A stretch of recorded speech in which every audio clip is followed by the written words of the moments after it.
why youth entrepreneurship matters. Yes. Actually had a longer title, but YouTube didn't like it, so I shortened it. But I really think that, like, I think youth entrepreneurship, like, and I feel like the ages that you're targeting are like that sweet spot of kind of like the end of what would be considered Gen Z and the beginning of like the Gen Alphas. And so, yeah, tell us a little bit. Like, I'm excited that you're starting this. So first of all, welcome to BSN Backstage, Tiffany.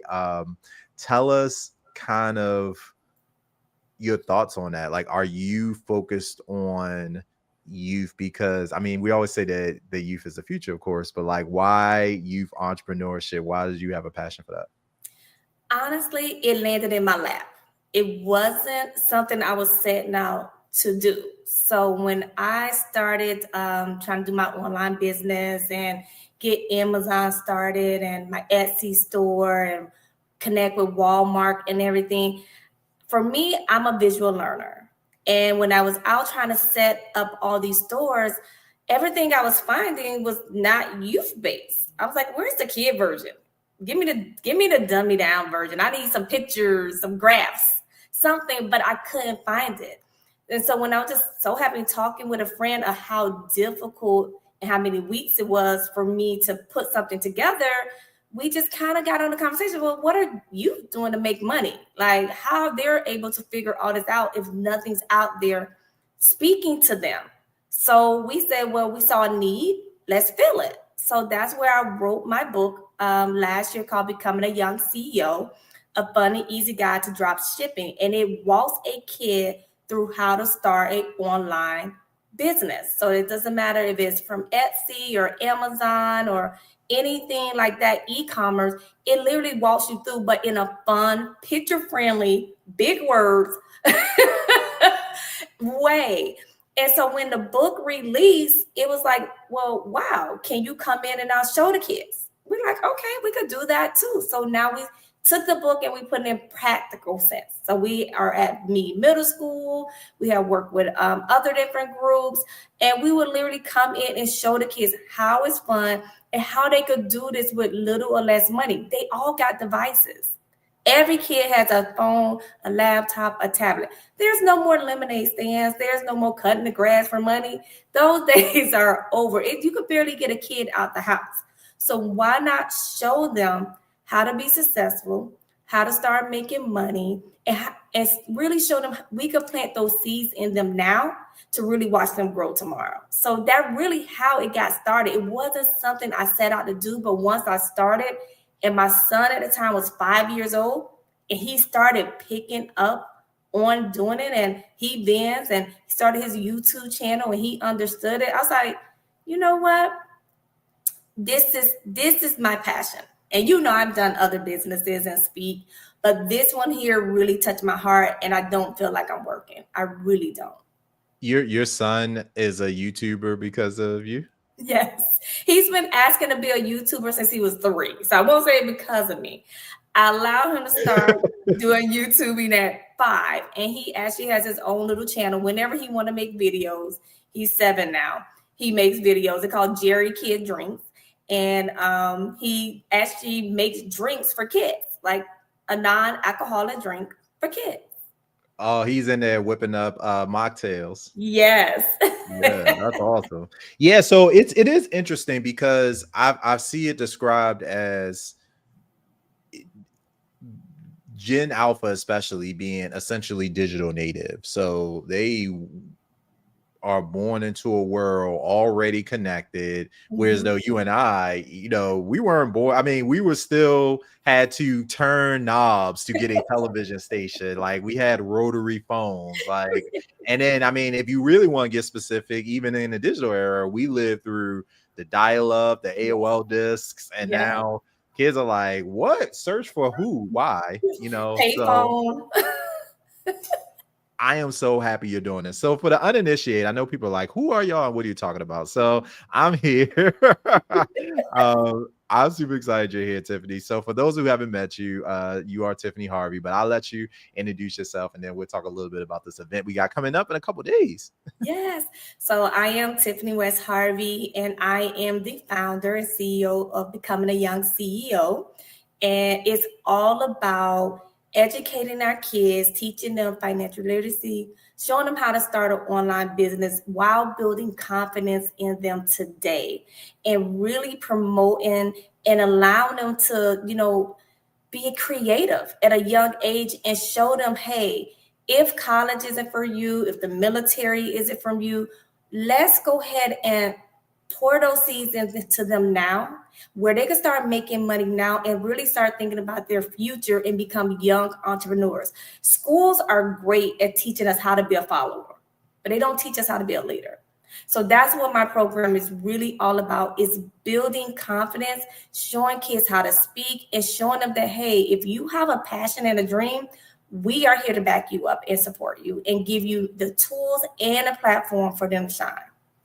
I love this. This resonates with me so much because I think so as a kid, unlike your son, I did not have a dream to be a creator at 3. However, I definitely quickly realized that there were these things called entrepreneurs, or this career path called entrepreneurship. But nobody in my family, I didn't come from like 3rd generation entrepreneur. I think I was 1st generation college, not in my immediate family, but there's other people. So I'm navigating college for the first time by myself, navigating corporate for the first time by myself, and navigating entrepreneurship for the first time by myself. So it was all a lot of trial and error, but I think so cool because you're serving youth ages 10 to 17, I think. So yeah, so usually that upper elementary, right, when they get to middle school, really, but still, trying to tap into them before they graduate high school.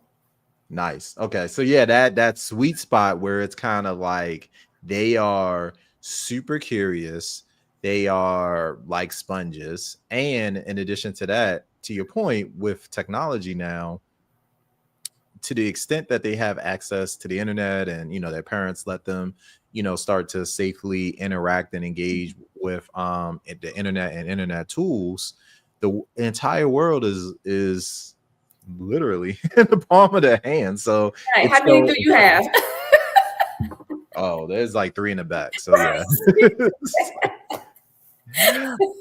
And in addition to that, so we're talking. So you're pulling together this event, and so you wrote the book, Becoming a Young CEO.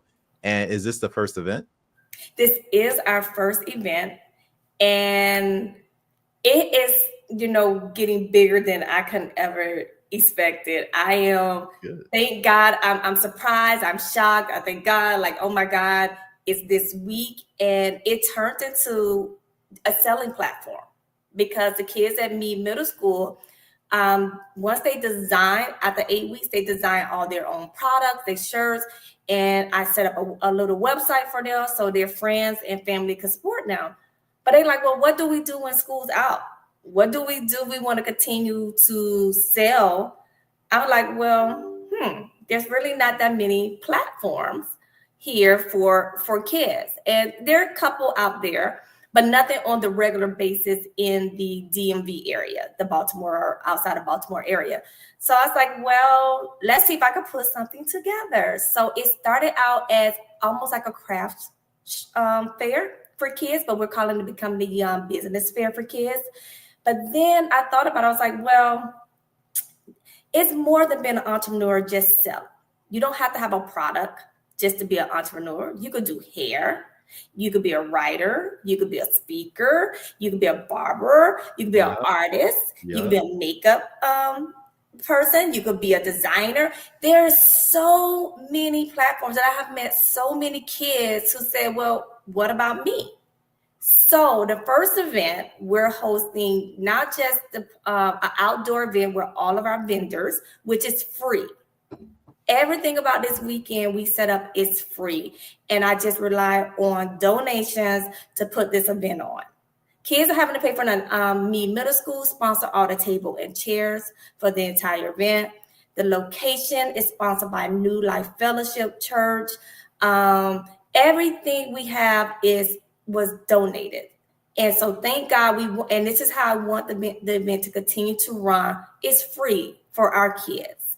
And so inside though, we have our writers speaking. We have so many young writers I met at the schools and just talking to kids. They're like, well, what about us? And that's true. You have a whole platform for speakers and writers where you bring all of us adults together, but there's nothing out there focused on the kids. So in the inside, we will be having a young pitch writer contest, and the grand prize winner will get a free publishing deal. I love that. So the idea is these are kids who are writing books. Correct. Writing their own books who want to be published authors. That's good, because I think sometimes the word pitch, can have like a lot of connotation. So is it like, are we pitching a business idea? Are we pitching a book? And you could pitch literally anything. So I'm glad that we're talking about that. Okay, that's awesome. So walk us through how that works, because I know this is the first time we're hosting an event, but I think it's a really unique model. And to your point, there is a vacuum of youth focused events, especially with an entrepreneurial overlay, because I think sometimes, and by the way, adults are just big kids, so the same stuff that kids like is the stuff that we like. So I'm like, it's correct. But we just focus on adults more because adults have money to pay for things where kids don't. We don't want to deal with the parents sometimes, where you do kid function events. We don't know if the kid's going to show up, and now we got to work with their parents and beg their parents. So it is easier to work with adults. But I have tried with this event to take really the pressure off the parents and make it easier for the parents and the kids. So for both sides of the house, I have created different guides, and I've been in communication for months now from the time they sign up. So I created a shop pop-up guide for kids. I created business plans, different version of business plans for kids. And I do mean different versions because each kid, they learn different. I put pictures in some, and some are very more professional where they can walk into a bank. Some are more 1, 2, 3. Let me teach you what a business plan is. Because again, just because we're giving them the platform, we want to give them the tools to be successful, and really let them know, what do you have to do if you come and sell and set up a table at any vending place? This is what you're going to need to be successful. But also, if you want to do this further, what does it look like going into a bank and asking for a business loan, or are you asking your parents or family to fund you? I want you to be successful and actually think like a business person. I just kind of tweaked it and put it in a way that they understand. So now we're giving them more tools to be successful. Same thing with the writers. We're not just putting them on stage. We have, I gave them sample stories of how to pitch. I made up. I kind of laid out, what's your hook? When you get on stage, after you introduce yourself, make sure you open with a hook. Then you go into your story. But then you want to leave them with something just hanging on, like, ooh, when that book coming out? How do you impress the judges? How do you show your charm? That's where Marcus Wright, one of my coaches who helped prepare me, which Marcus. Marcus Wright, yeah. Yes. He is actually, done a personal favor for me and have met with the kids. And it was voluntary. Whoever wanted some extra help or wanted some pointers, we allowed them to now come on and pitch on Zoom, and he gave them advice. This is how you hold your mic. This is what you start with. This is how you show your personality, how you need to tweak your story a little bit to make it more engaging. So this platform we're setting up is just not, hey, come out, sell, come get on stage. We're actually partnering. I'm actually building a partnership and bringing mentorships in to actually give these kids advice in any area that they touch. I love that. Yeah. And you talked about partnerships, and you mentioned, everything has been donated. Could you talk a little bit about, since this is BSN Backstage and we're learning all this lore about how events come together, how do you approach or think about partnership? You seem like nobody says no to you, or if they say no, they change their mind. So. No, I get a lot of no's, but no's build character because it's like, what do I need to work on? And I don't go in expecting a no. I do go in expecting a yes. Some go in confident. But my partnerships look like one, it could be a financial partnership. Even if you donate $100, I now consider you a partner. You are a partner. Going forward, you will get the partner emails or the updated emails or, you know, anything like that. If we have incline partners, where they cannot donate financially, but they want to help with the event. So me, middle school, one of my biggest partners, they donated all the table and chairs. Do you know how much table and chairs cost to rent? Yes. I do. I mean, not Q4 2025 prices specifically, but I got the range. Exactly. So the table and the chairs, that was a major partnership where they're covering not only all the table and chairs for the kids, but they gave extra table and chairs for, you know, the registration table, extra table and chairs for people to sit under and eat under and just have a, you know, just enjoy the music. So that was a major partnership, an in-kind partnership. The location, New Life Fellowship. Also, that's where the school New Life Academy is. They're allowing us to use the space for free. Again, another, if anybody know, if you've done a big space in between the table, chairs, renting out event space, that's your budget right there. That's the major part of your budget. And the space is already set up with a stage. It's already set up with the microphones and the TV screens. And so it's perfect environment for our writers to get on stage and feel like they are in any type of professional speaking environment. And it don't matter where they go from here, they're gonna like, oh, we did this before. You know, we already been on stage. We already had the TV screens and the clock and the music and everything planned. So that's some of the partnerships that I have is in-kind partnerships. And even some right now I'm working up until today, you know, just trying to get free hot chocolate donated from Bagel Grind here local in Maryland, because it's going to be cold that day. It's supposed to get up to the 60s, but I'm working with them just to get free hot chocolate donated for the event. You know, so the partnership and sponsor, you know, for me looks, it's a wide range. It's not just financial. Yes, I love the money. Money comes a long way. It helps, but in-kind partnership has been very valuable in this event and has really allowed me to put this event on and not go in my pockets. That's one of the reasons that it made it easy to say yes for a Black Speakers Network perspective, because I mean, I know I'm going to be a judge, so that part, I just had to make sure I was going to be physically available. But then outside of that, I think being able to say, hey, you know, here, everybody brings their strength to the table. Like our strength is like followership. Somebody else brings tables. Somebody else brings, you know, and I, by the way, if you need me to write a letter of support for the hot chocolate, because I think that is critical, please let me know. But it is so brilliant. I know when it comes to hosting events, and I know we have a lot of folks, your peers across Black Speakers Network and beyond, are either event visionaries themselves or are planning to host events in the future. How do you measure success with something like this? Like, how do you know that, you know, when we wrap up and you're on your way home, which I just, again, you know, you're going to be getting on a flight now. So as you're driving to the airport or you're heading home, like how in your mind do you know that this event was a success? In my mind, it's going to be the kids, honestly.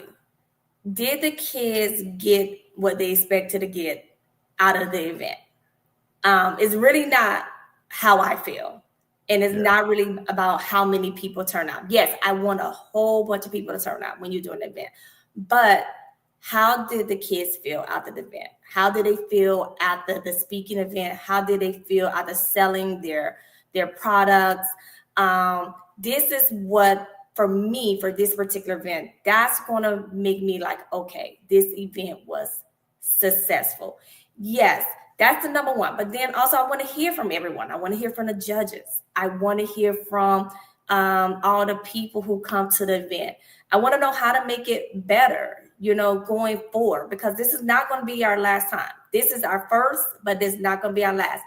But for me, overall, if the kids actually enjoyed it and they said, Miss Tiffany, I want to sign up for the next one, go ahead and put my name down. You're going to need a bigger location. Then you know what? It's successful. That's how I'm going to measure success of this event. I love that. I love that. Tiffany Harvey dropping some knowledge. And so if you're not already, and at the time, depending on you're watching this, we're still a few days away. You could be watching this before or after, but you know, there's another one coming up next year. So the one that we're talking about now, we got Saturday, November 15th. We are going to be in Hanover, Maryland, Yes. I believe. Hanover, Maryland. Yep. Free event, youth pitch contest, and kid vendor fair. What aspect of this event are you personally most excited about? Both. So my son is one of the vendors selling his Jerry Kid drinks. He's flying in from Florida. And then some of the kids I personally know, like I know since they were little. My son, my accountant, her son was actually on Kids Top Chef and came in second place. Wow. Yes. And I have, heard of all his cooking from his mom. So I'm so excited to taste his cooking finally, because I've heard so much about it. But then the writer piece, some of the kids that are speaking, I've known since they was born, because they go there, attend the school when my son went to the academy, or they attended the church. And so I watched them grow from babies, and now they're like, I'm a writer. I want to get on stage. So I'm excited from both parts. And just to watch the kids, ones that I know and the ones that I'm getting to know, because I'm pretty sure after this event, I'm going to have new little babies that I'm going to watch and grow up. So I'm excited actually for both parts. I just got to figure out how to be in two areas at one time. There is an episode of the Flintstones that I could refer you to, where Fred, he had to be at Pebble's birthday party, I believe, and he also had to be bowling at the same time. He just ran back and forth in between frames, so that might work for you. I am so proud. Yeah, you just run back and forth. We covered a lot. Is there anything else that we might have missed or didn't touch on around this event? And again, I think I'm just so proud of you, because I know how much everybody always talks to me about live event programming. Even though we support and we partner with events are a lot of work. I think not just they're very rewarding, but they're a lot of work, a lot of energy. And of course, nothing ever goes perfectly, but I think they're one of the most satisfying ways to be able to, connect with an audience, and people make decisions and able to showcase and really see it, build connections, photos, videos, all the 9 yards. And there's going to be kids that come to this event that are going to be builder. I mean, at this rate, they could all be our boss before the end of the decade, but generally speaking, this is the future. So I am so excited that you're putting this together. But if there's anything else that we missed or didn't share, I'll just leave some space for you to add that now, and let folks know how they could personally get in touch with you if they want to reach out or connect with you. And I know you also do leadership programming yourself. So anything else from a content perspective that you want to share, now's the time. Yes. So one thing I would like to put out, even if your kid is not participating in an event, but they are little young CEOs and you want them to look like a little young CEO, i.e. have that professional headshot, we're actually going to have a professional, my photographer, who's going to be on site giving professional headshots for only $45, which is amazing. And so again, when it goes to that sponsorship, someone out there, who wants and believe in the kids, but we want them to look great. So when they're out there sponsoring and going out there making sales and maybe on a TV screen or newspaper, we want them to look good as well. So we're actually going to have a photographer there as well, giving professional headshots to the kids. So it's Saturday, November the 15th from 12 p.m. to 4 p.m. It's going to be a whole lot of fun. We're going to have the DJ. We're going to have a little activity for kids. And we're going to have great food and things for you to buy. So we hope everybody come out and support. If you want to follow me and know what we're getting into and what's the next events that we're hosting, you can go to my website is becomingayoungceo.com. That's where everything will be posted. We will be hosting a lot of virtual classes coming up starting in January from speaker classes with Mr. Marcus Wright. This will not be the only one. We're actually going to prepare, and we put together a whole list of all the speaking engagements for the youth in the DMV area. We're going to give that list out, but we want them to be prepared, not just for our event, but for the next event. So we're going to host ongoing speaker training for the kids all through next year up until the summertime. We're going to start hosting financial literacy classes online virtually for the kids. I understand not all the schools and programs, can afford to bring us in, myself and my team. So guess what? We want to give it to you at home and at affordable cost, where your kids are now knowing how to write a check, what a bank account is, what is a savings account, what is a high yield savings account, what is taxes. These are basic things. What is taxes? Money we give away. But no, kids should know this before they leave their parents' home, before they go to college. Kids are not getting this in the school system. So we're just trying to fill that gap now before kids leave home. And they know when they leave their parents' house, their parents like, you know what, I did a good job. If I didn't teach them, you know what, I found the resource for them to prepare them for the real world. And that's what it's all about, is preparing them for the real world, but also letting them know you could do it on your own. You do not have to work for anyone else. And it doesn't matter what age you are. You could be your own boss, your own CEO at any age. So again, you can find me on Facebook at Tiffany Harvey, Instagram at Tiffany Harvey, Becoming a Young CEO on Facebook. Follow us, keep in contact with us, sign up for our newsletter. And we just want you to engage and we want your support. Love it. Tiffany Harvey, y'all, make sure and if you're not in the area, folks, but one of the best things you could do is just put this on a radar, because again, it's free and it's a resource. So thank you so much, Tiffany Harvey. We definitely have you back probably next year to talk a little bit about the event plans and get you back to talk more about the training and so many of the resources taking place. Thank you so much for just continuing to be a bright spot for Black Speakers Network. And we want to spin up a whole youth division. Like, I love this. That's what we need from youth speaking competitions. Yeah. So I like it. Yes. And one of the winners may be able to come on here. I see the vision. And imagine having a headshot at 11. Bro, come on. Exactly. Listen. I think we just talked up another episode. Stay tuned for the winner or the winners 1, 2, and 3 of the Becoming a Young CEO pitch contest here with Mr. Brian Owens, one of the judges who was on there. Yeah, you see how she put these deals together? Y'all need to be taking notes. Y'all need to be taking notes. All right, we are out. Thank you so much. Y'all have a great day. And as we always say in Black Speakers Network, keep speaking up because your audience awaits, and we'll see you on stage, even if you're